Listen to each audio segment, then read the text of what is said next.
Hello friend, welcome to my mini blog. आज थिला घरे मोर डे 10। तो आज मते घर जीवार अच्छी। तो सकाल सकाल मम्मी आसला माने फूल तोलिया पाई। तापर स्वस्तिक भी जाइथिला तार आई संगरे आसिक तार एक्सरसाइज करछि। एटी एक्सरसाइज कम खेलुछि अधिक नहीं जीवा पूर्व अजंग साइकलटा भांगी देकी जीव। तो ये आमर भूपेश आसछन्ती सकाळे बस थिला से आसी 6 पहुँचले पुओ जे नहीं आसला। तो भूपेश को टिके चा और बिस्किट दे देला परे तापर ब्रेकफास्ट बनैली। ब्रेकफास्ट आज चकुली और तरकारी। तो चकुली बन सारी माने तरकारी बन सारी यहाँ गोटे चकुली कर स्वस्तिक कारण चकुलीटा ठंडा हो स्वस्तिक समस्त तरकारी खाइबनी तापर साधारे तरकारी कर। तो सी बस खाऊला मु पलैली पूजा करने। तो आग टे माँ बृंदावती पाखे पूजा करदे आसे।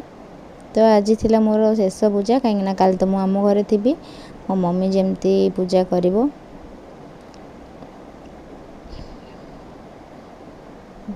तो ये धूप काट बुले दे लगे देके आसली।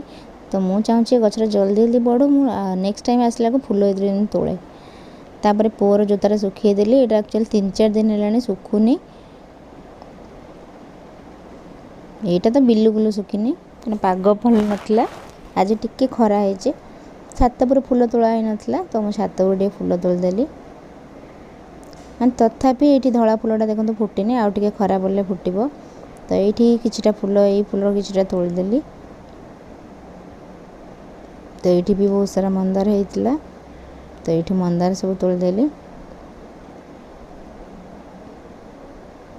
तापर सेपट साइड रे होता भी मंदार पिंक कलर होता। तो सेटा टिके सेपटू नहीं आसली।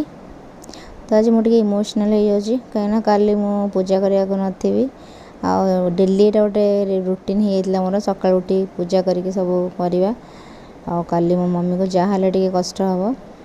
तो ठाकुर को भी मु आज लास्ट पूजा करना आज जब भी आसबी